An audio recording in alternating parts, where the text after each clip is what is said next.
All right. Hi, everybody. Our new joiners are slowing down a little bit, so I will get us started, but I'll start a bit slow here so that as more people join, they won't miss any of the demo portions. So we're really pleased you could all join us today. Thanks so much for making the time in your day to be here. We will be recording and sharing the session with everyone. And just wanted to mention, if I didn't in the email, that this is going to be part of a monthly ongoing series of product webinars. So if you've attended some of our Ripen webinars before that tend to be kind of big audience, maybe a little bit more formal, a little bit more one directional, these are meant to be more of a discussion session. So please don't hesitate to use the chat, the Q&A, or raise your hand if you'd like to participate at any point. We really want this to be an opportunity to dig deeper each month into a couple, either new features or perhaps older ones that are really worth highlighting. So it should really be an opportunity both to get to know what these new features do and how they work, their best practices, but also to give us feedback on them. So with that said, where I should actually begin is with introductions. So just bear with me for one quick moment here.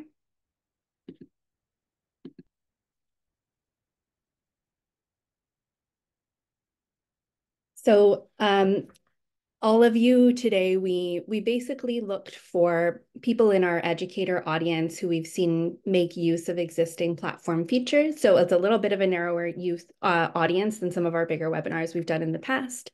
You all share that in common, that you either administer a portal or administer an experience on Ripen or have done so recently.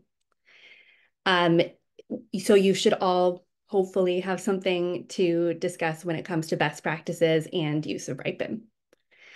On our end, I know many of you. I recognize a lot of familiar names here. My name's Emily Mashing. I'm the Director of Product at Ripen. I've been with Ripen for 7 years. So at certain points in my time at Ripen, I've actually been the account manager for some of you. And I'm now responsible for the Ripen platform and its features and improvements. And I will hand it over to Jordan to introduce himself. Hey everyone, my name is Jordan L. I'm our Chief Technical Officer. I oversee all the engineering and how we actually build the Ripen platform itself. I'm also one of our co-founders. I'm here today to introduce a few more of the technical sides of things of some of our features, but I'll also be moderating the chat and the Q&A, so I will try and make sure every question gets answered appropriately here. And with that, I'll pass it back to Emily to kick off our first feature. Thank you very much, Jordan. So we are going to focus on two main features today. We're going to talk about the surveys feature, which launched on Ripen in, I believe it was at the end of September, but has had some updates and iterations to it since.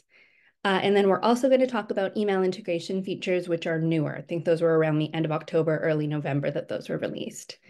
If time allows, and I think it will, because we did try to keep our agenda relatively light today, certainly we'll do Q&A on both of those particular features, but also would be happy to do Q&A and discussion on other areas of the platform as well. So I'm going to jump right into surveys. We've been talking about surveys on Ripen for a really long time. For those of you who've used Ripen for a long time, you'll be familiar with the reviews that happen between users at the end of a project, where employers assess students, students assess employers, educators assess employers, and employers assess educators. It's kind of a quadrilateral review system. And the value of that review system has really been creating like trust and credibility in the marketplace, making users more accountable and building up a record of public reviews. Surveys are something quite different, which has been discussed with our academic partners for some time, which is the ability to ask more custom and flexible survey type questions at varying points in the user journey. So not something that's going to display publicly on a profile or act like a rating, but really a flexible form of data collection for you to use to assess people's perceptions of the project ahead of time, as maybe assess people's perception of themselves ahead of the project, assess people's perceptions of themselves or the project after the project and compare those two things, or check in midway on progress. So there's a lot of different applications for surveys. There's kind of that immediacy of progress tracking and basically seeing how things are going and keeping tabs on things in an automated way, as well as probably the really essential one, which is impact assessment, and especially that before and after comparison, which is so nice to have. With surveys, I'm going to take you into the platform to do a little demo for those of you who haven't already seen or used this feature. We really tried to build this feature with a lot of flexibility. So as the creator of a survey, you control its questions, you control its timing, you control its audience, most importantly. We also wanted to make sure the results were super accessible. We've got a built-in kind of results summary screen within the platform, just embedded next to the survey, and that little summary replies and summary tabs there. And then you also have full access to the raw data via the portal reports tab as well to export that data or, reconfigure it in the ways that you need in order to tie it to other survey data you may have. And again, any questions on anything I'm saying, please don't hesitate to put that in the chat or the Q&A. So I'm going to hop over to a demo portion here. And as always, Zoom's settings are perfectly located to block my tabs. But where I want to begin is with portal level surveys. So I haven't mentioned this yet, but we have two different options for where you create a survey, depending on kind of the type of user you are in the portal, as well as the type of survey you want to create. So we have portal level surveys, where any survey that is created at the portal level, or for those of you from academic institutions at your college, university, or institution level, will be applied to every experience, current and future, within your portal. Whereas you can also create surveys at the experience level, which will only be applied to one particular student audience, the one within that experience. So the actual creation of surveys looks exactly the same. So once I go through portal settings, I'll just very briefly hop over to experiences, but it's really the high level kind of impact surveys that you're generally going to want to have at the portal level, just to make sure that those are administered in the exact same way across all of the experiences within the portal. So I'll begin here. So in portal settings under surveys, that's where you're going to find the option for this feature. And here you will be able to see if there are any surveys that are currently enabled for your portal, or if there are any that have been enabled in the past and since been disabled. So the existing surveys here, you can see both, the nature of the survey by its name, its audience, whether it's targeted to learners or to employers, its display timing, which there's more to this timing, which I will show, but broadly, whether it's pre-project, during the project, or after the project, and then its creator. This will come more into play at the experience level.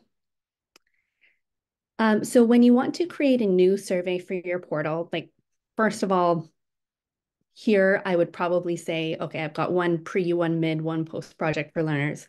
My learner surveys here may be maxed out. Better to edit the existing survey than to create more surveys for learners in this journey. 3 is probably just the perfect amount for learners, unless it's a very long project. But if I wanted to create a new employer survey, for example, under Create New here, I'll have 2 options: to create from template or to create from scratch. So create from template will take you to our survey template library, which is a growing area of the Ripen platform. We are continuing to add more templates to this repository. Our templates are really there just to help people get started easily, but you can always use a template and then modify it as much as you'd like. So here, for example, our employer mid-project pulse check. This is a recommended survey for really, I think, can be used in virtually any experience. But if you want to check in on what do employers think about student progress so far, that can be a really manual process, reaching out to all the employers on the experience, asking them what they think, dealing with responses that are in very different formats and times, and acting on them.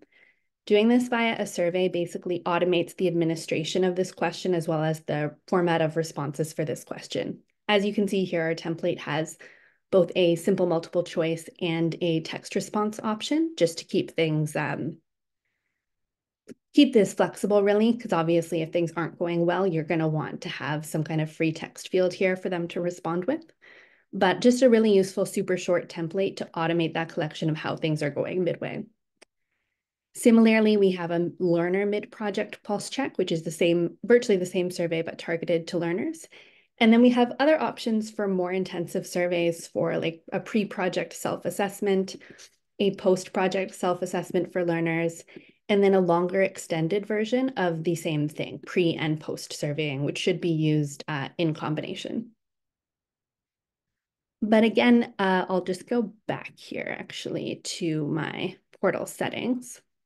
I'll just, for the purpose of showing you survey creation, I'm just going to show you one of our existing ones here.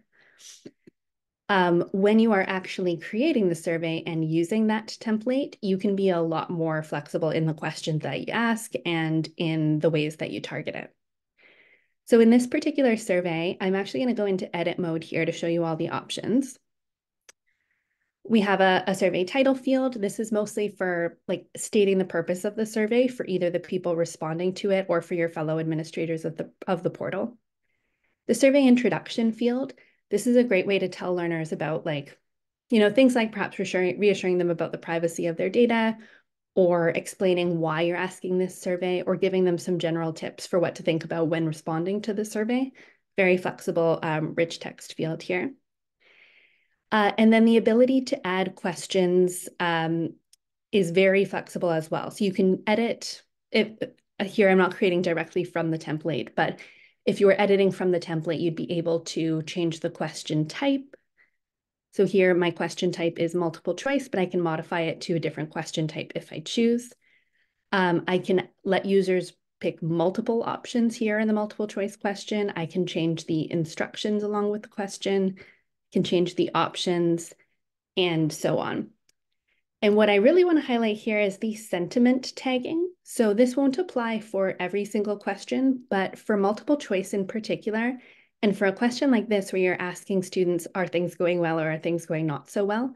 The sentiment tagging is super useful for reporting. So you can easily say at a glance, okay, in your summary tab, something like, okay, 80% of students say things are going super well, 20% are not. I can easily find those negative tagged responses and go into them. This works really well if you've got maybe you've got 10 multiple choices and only 3 of them are negative. You'll have this access to the same thing, just be able to filter and view negative responses only and to follow up on them. We're also looking into doing alerts based on negative responses as well. Emily, we do have a question, and since we're on the topic of the types of questions that are coming in, we do have a question from Matt who's asking, when designing questions, how much flexibility do you actually have in them? So maybe can you just go into detail a little bit about the other question types that are available on a survey? Yeah, absolutely. So I'm going to come back to this timing section in a moment, but I did want to mention to create questions here. This is our current list of questions. So text questions, obviously super useful for capturing more open-ended feedback, either like a short text box, which is really just to indicate to the user, I don't need a long response from you. Long text questions for more like general feedback comments. Linear scale, which would be for rating something on a scale from 1 to 5, though you're able to change the size of that scale should you wish.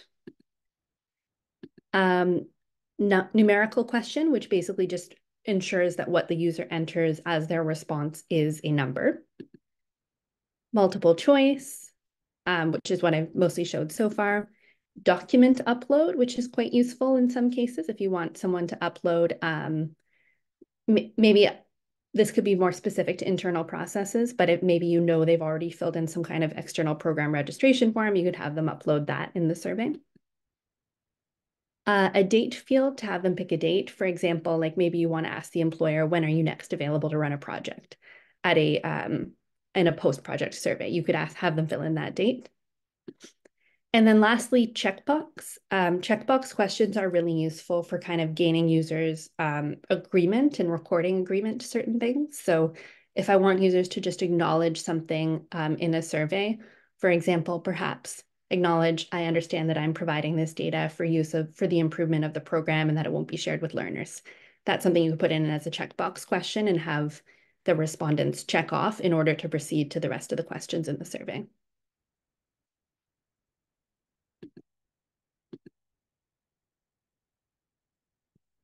And I think we'll probably come back to the rest of that, as Jordan mentioned in chat there.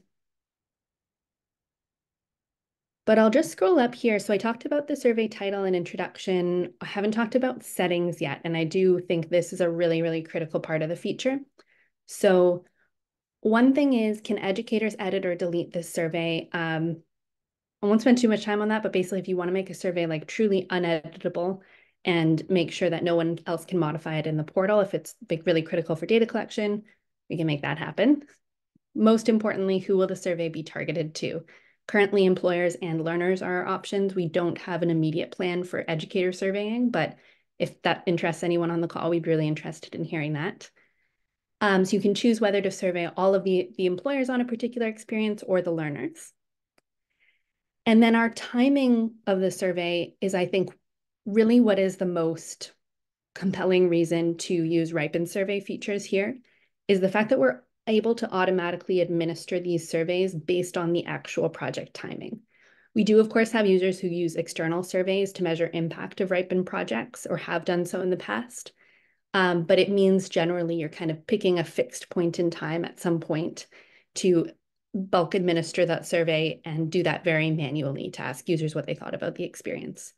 What's really nice about our timing configuration is that it'll all be automated. So you can set this survey up, well before the experience begins if you choose, and just say, okay, at 90 days after the project ends, I'm going to send out this survey to ask everybody what were the longer term impacts of this particular experience. And that will automatically be emailed to all of the participants in your experience, whether you've picked employers or learners. The other neat thing about that is it will appear in the timeline for the respondent as well of the project, so that they'll know that that's coming. It won't come as a total surprise to them that there is that later survey. And then for the other options, actually, I'll mention here that while I think it's pretty cool to be able to survey well after the end of a project, our most common is to survey 0 or 1 days after the end of a project and ask learners or employers their immediate impressions. The other two options before the project starts, this would often be used for like an intake survey, asking students what they think about their own skills in a certain area pre-project, asking employers about their expectation, that sort of thing. That's also configurable by number of days. And then lastly, after the project starts, this is if you want to administer a survey midway through the project, and which is based on a percentage of the project's completion based on dates. So this would be a great setting to choose for that midpoint check-in survey where I'm asking people how things are going. You could put that at like, say, 50% of project completed. That'll be automatically appear in the team page timeline for both employers and learners, as well as be emailed. They'll be emailed a reminder to complete it before that date as well. This was where we really invested a lot of time in this feature and a lot of user discovery because we know how tricky timing can be with surveys. So we wanted to make this as flexible and as automated as possible. Emily, we do have a question related to the timing here, again from Matt, who's asking, would the employer survey be accessible to only current employers running projects, or could you use it to administer to past employers, present and future employers as well? Yeah, that's a great question. Currently, it would be primarily for current and future employers that the survey feature would be used. So if I've got like, let's say I've got an employer who's like 60% of the way through a project and now I add the survey for the end of the project, they will still get that for sure.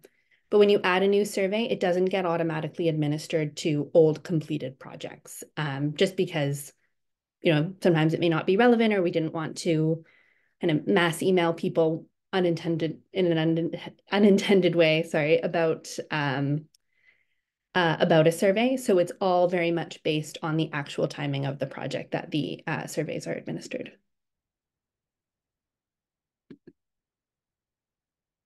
But I think to part of your point there, Matt, like you don't need to have it all set up before the experience begins. If it's a post-project survey, as long as you get it set up before the end of the term, you're good, and it will still go out to all your respondents.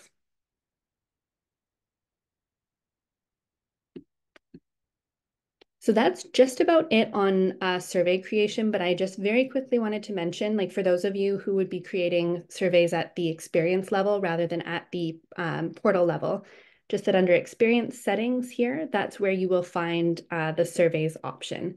And this is where you can create surveys that are experience level rather than portal level. You will be able to see all the portal level surveys, and that's just to make sure that individual educators don't add like competing surveys that overlap with questions that are being asked by the portal.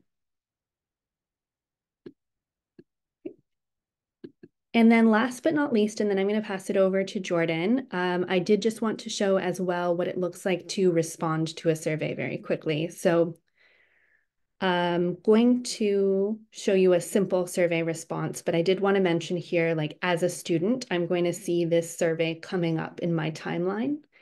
And I'll have this prompt directly in my team page to complete the survey, but I will also be emailed a prompt to complete the survey as well at its configured timing. So this is a really short, simple survey, but as you can see, I've just got that one required question. Do you feel you are on track with the project? And then an optional text field as well. So all of these survey responses are, sorry, one moment here. I did just recall there's one further thing I want to show. All of these survey responses are, of course, recorded for you to easily access under the replies tab of the survey. We've also got this summary page, which is just going to summarize the overall results of the survey so far, the total number of respondents, sentiment breakdown, as well as responses to each individual question as well. And then under the reports tab of the portal, that's where you'd be able to access the raw survey data.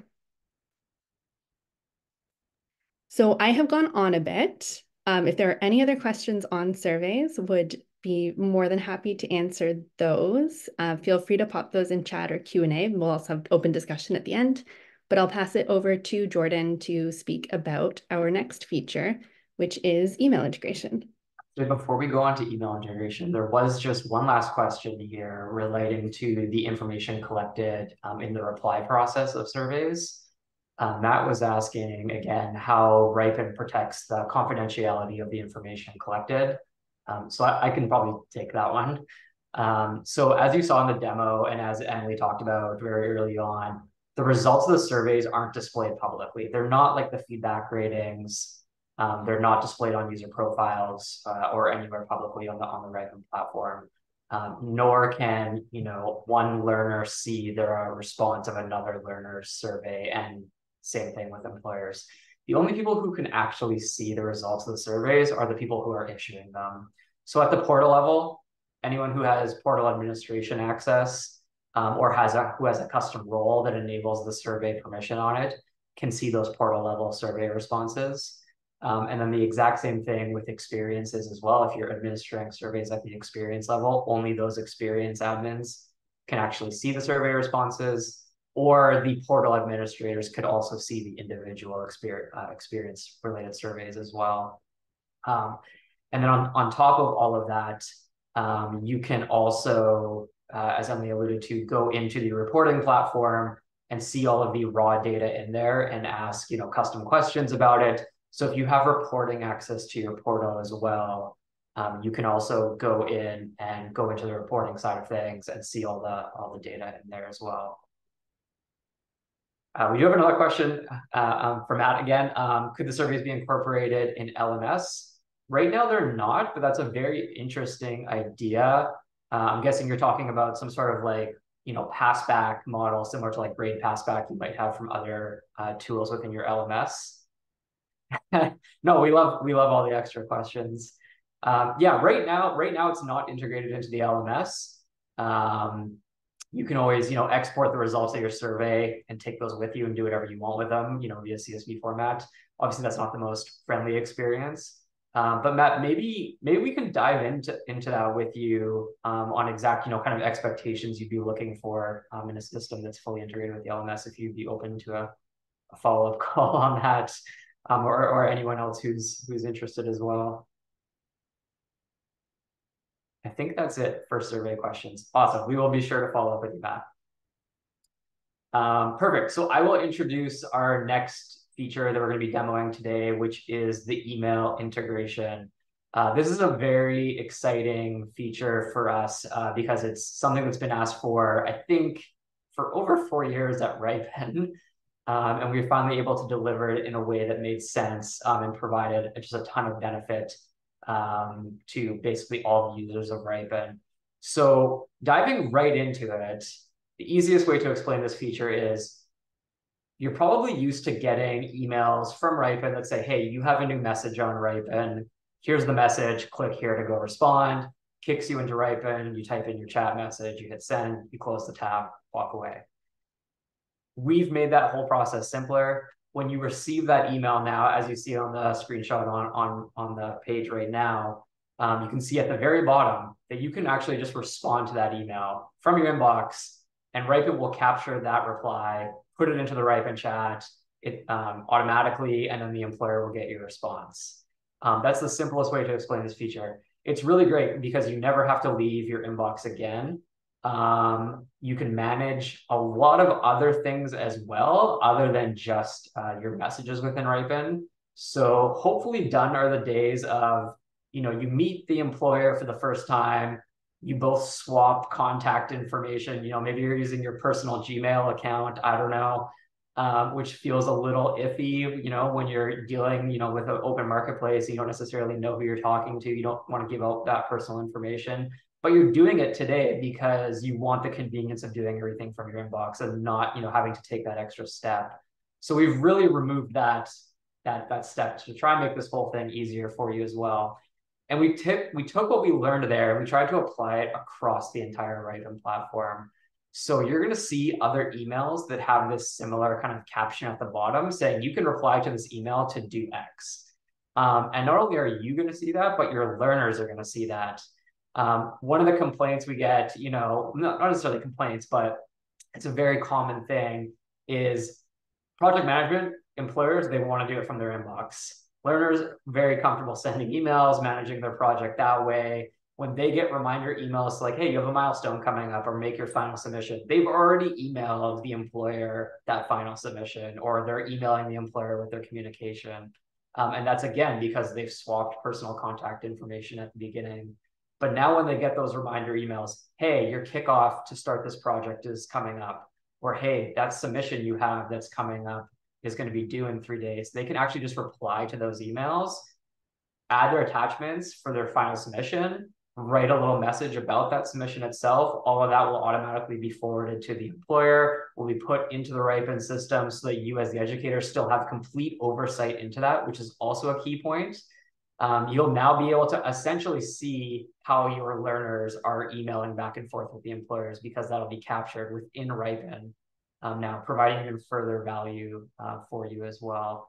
And I think all of this is really summed up by a kind of an amalgamation of a quote that we have on the next slide, which is really, employers want to use email, learners want to use email to really simulate a true working environment.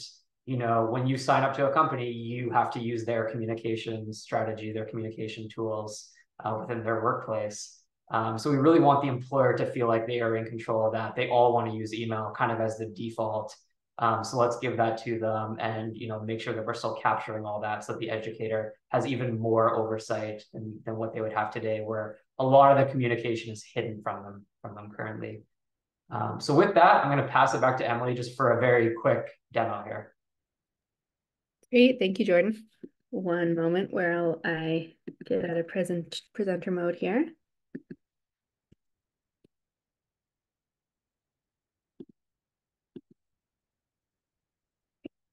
So I'm going to start in my own inbox just to show you a couple things about the email changes that this feature required. First of all, I wanted to mention, you saw that screenshot, my fuzzy screenshot, as I only noticed when it was full screen, but we get that right next time, is that when you receive a new message alert from Ripen, you're now going to get that two options to either reply in platform by clicking that button or reply by responding to this email. So both things equally available. For some users do, of course, want that convenience of replying in platform as well. And then very similarly, so here, this is an email notification that's sent to a student, letting them know about an upcoming milestone submission due date, that I have this milestone due, and all about the milestone, letting you know I can either create the submission by clicking this button in platform, or that I can create the submission by replying to this email.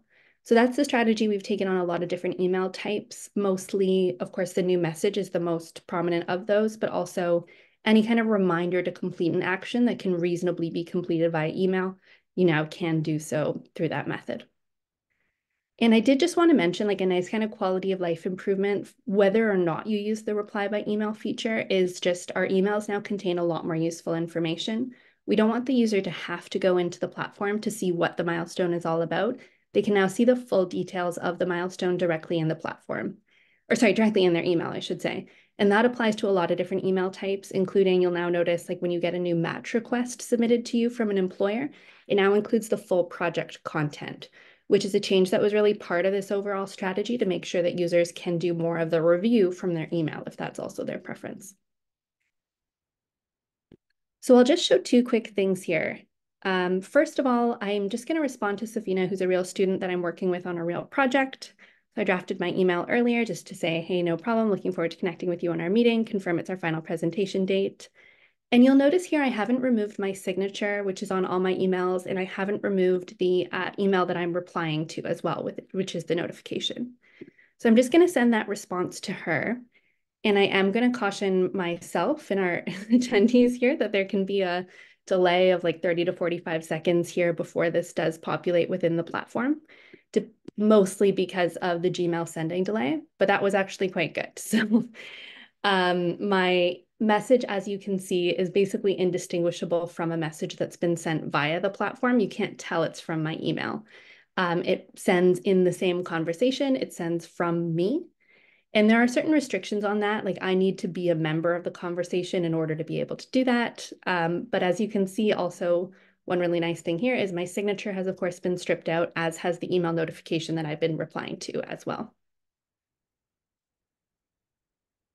So I'd just like to show you as well the same thing on the milestone feature here. So I've got an upcoming milestone due that I've just been notified about. I'm able to reply to the email. It's instructed me that I can reply to the email to create my submission. So I'm going to do that here. So I can provide both the, I'll just call this check summary of the milestone description. And then I can also attach a file. And I should have mentioned, by the way, like, the same thing is available too for the same thing is available for the message response as well. If I'd wanted to include an attachment there, I could have done so. So here I've included my milestone description as well as an attachment. And I'm going to send, I'm again not removing my signature, and I'm going to send that in response to the milestone reminder. So what that's going to do, and again, same caution about the potential for delay here.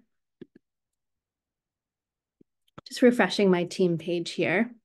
But what that's going to do is that's going to update the milestone with the actual content of the milestone description that I've provided via email, as well as the attachment that I added to that milestone as well. So in this way, like, students can, the employer, of course, is going to be notified about that new milestone submission through their email. So they'll still get that prompt to, hey, go check it out, give feedback, etc. But the student's able to do it just by responding to that email reminder, as Jordan was mentioning, some of the advantages of doing that. The other important thing to know is that my team members are also going to be notified about that new milestone submission, just to make sure that the visibility is there for all participants, both employer, educator, and learner, about when certain actions are completed on the team page. So that was actually my latest test one. I can now see my milestone 3 that I just responded to has updated. It's included the milestone description and attachment. And by the way, I can include multiple attachments here, up to 10 files.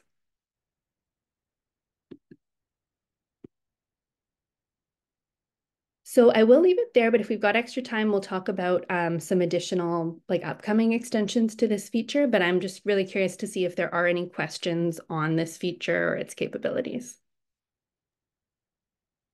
So far, there have been no questions submitted live here, but we did actually have a somewhat technical question submitted ahead of time around the email integration. Someone was asking how this works if I have multiple email addresses or an email address alias that I've potentially used for my Ripen account. And I can actually probably field this one. So some of you may or may not know, but you can have, multiple aliases for your single email address especially if you're using a Gmail account or even, Outlook accounts, stuff like that. Or you might have multiple email addresses that all go to one inbox for you, but you might only have one of those emails attached to your Ripen account. And it might be different than, that email address that comes when you actually respond to an email message. So if I'm describing a situation that you have, you may encounter issues with this feature, but there's a fix.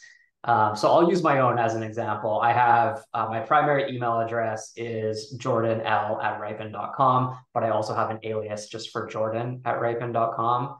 And that's actually what you'll see when I respond to things. But in this particular case, my Ripen account is Jordan L, which will break this whole integration. So what I can actually do is go into my user settings on Ripen and add my alias as a secondary email on my Ripen account. That'll send a quick confirmation email to me just to confirm that I, own that alias. I click approve, and now that'll resolve that issue. So now it doesn't matter which email address I'm using to respond or how many I have coming into a single inbox, this feature will still work. So I did just want to highlight that. We did have another question here. Would milestone notifications be sent to students' Ripen inbox or their institutional account? So both actually. The user will get an in-app notification. So it's going to appear in that little notification bell. They'll be alerted if they're in the platform that that's happened, but it's also going to be sent to the email associated with their Ripen account, whether that is their institutional email address, which it usually is, or their personal email. And then actually very similar response to Lisa's question here. If you initiate an email with an employer, does it appear in their Ripen account as well as in their Gmail inbox? Yes, it does. So there is no visible difference to the employer about how you replied. They don't know if you replied from your email or via Ripen. So they are able to choose on their end, do I prefer to use email or reply via Ripen? They can still make that choice for themselves. It'll be right there in their Ripen inbox too if they want to see it and respond to it from there. So the nice thing for that, I think, is like not just leaving it up to every individual on the educator and employer side, but also meaning that like when students are using this feature, even though they're responding from their email, that's all in the Ripen inbox too. So if you have like view-only access to that team employer conversation, which is a feature coming up very, very shortly, you'll be able to see the entire conversation history, even though it actually took place via email.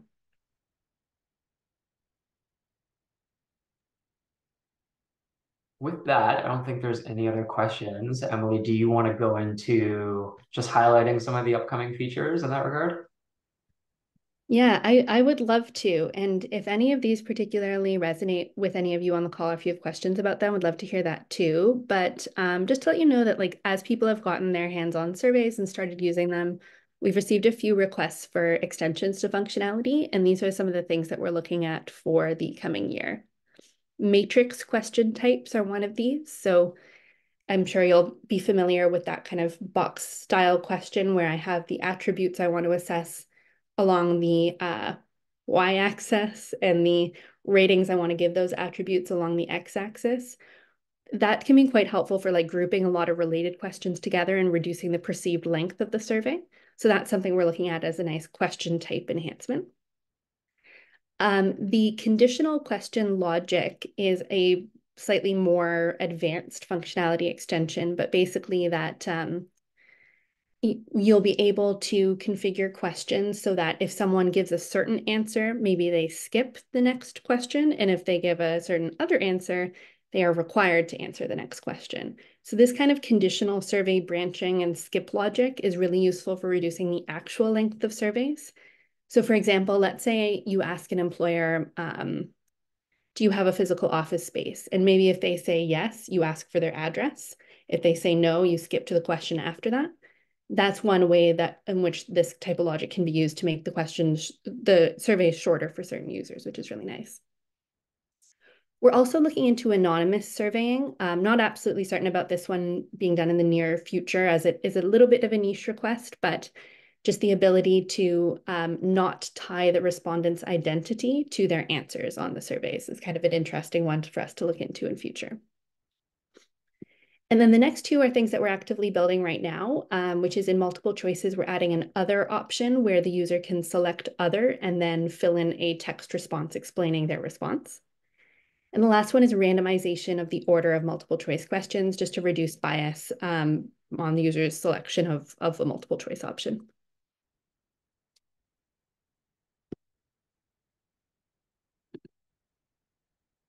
On email integration, what's in the roadmap around this is something the first one here was actually just implemented, but I still kept it here because I wanted to mention that it will be available in more places soon too.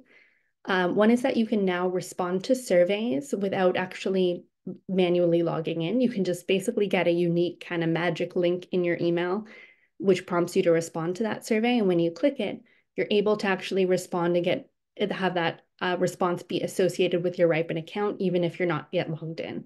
So just a real convenience feature that really comes into play, especially for some of those surveys that might be done like well after the end date of the project. We're also adding in the ability to start the project via email. So for students to do their introductory message to employers by email. To start feedback via email. So to begin that first rating question by email and then complete the rest of feedback in the platform. That's not something that can be done exclusively by email just yet. And then lastly, like widespread email content improvements. So showing the whole activity of what happened in the platform rather than just letting you know there is activity that you need to go check out. And then last but not least, if you've used the meeting booking feature in Ripen Messages, we are soon rather going to be listing, you get a little calendar event notification in your email that you can add to your external calendar. And you'll soon be able to see the attendees of that meeting and the organizer in the event that comes into your email notification.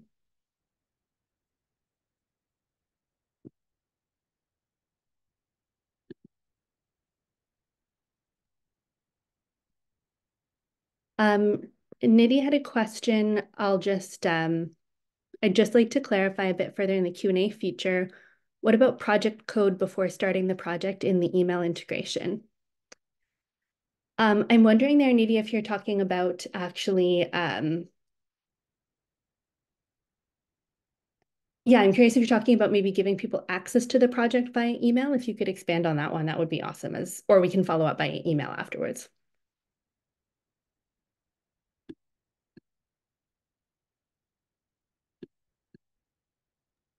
While we wait for confirmation on that, Lisa also had just some clarifying questions around, if I have existing conversations with employers going, how does the email integration work? So I just kind of want to clarify that a little bit. So as Emily stated at the beginning, this feature went live early November-ish. Any conversation that starts on the Ripen platform, so when you receive a match request, for example, from an employer, you automatically get launched into a conversation with them. Any conversation like that starts on Ripen or even a direct message will have this feature on it. Absolutely. If you have conversations going with employers prior to, say, let's call it November 5th, they might have started originally on the Ripen platform and you might have exchanged your personal, email address with them and then started emailing back and forth that way. In order for this integration to work with that existing conversation, you just need to send one more message through the Ripen platform to that employer. So you can actually go back to your original conversation with them in the platform, send one message to kind of continue the chain, and then the integration will pick up that conversation. And then you can start using your inbox for any replies that come from that one new message that's coming on. So yeah, it works perfectly with new conversations, and with old ones, you just need to send that one new message if you want to fully switch over to this platform. Hopefully that made sense.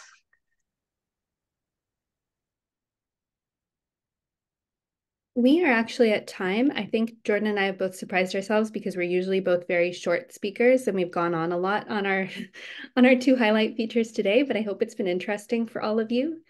So I will wrap up and I'll just make sure that Nidhi in particular that we do follow up with you by email. And if anyone else has questions, please don't hesitate to email us. We'll send out our follow-up emails in the wrap up that also includes the recording of this session, but I've just put my own email in the chat. If anyone has further questions, don't hesitate to contact me there. So thank you all so much. It's been a great session, and we hope to see you at next month's. Thanks all. Thanks, everyone.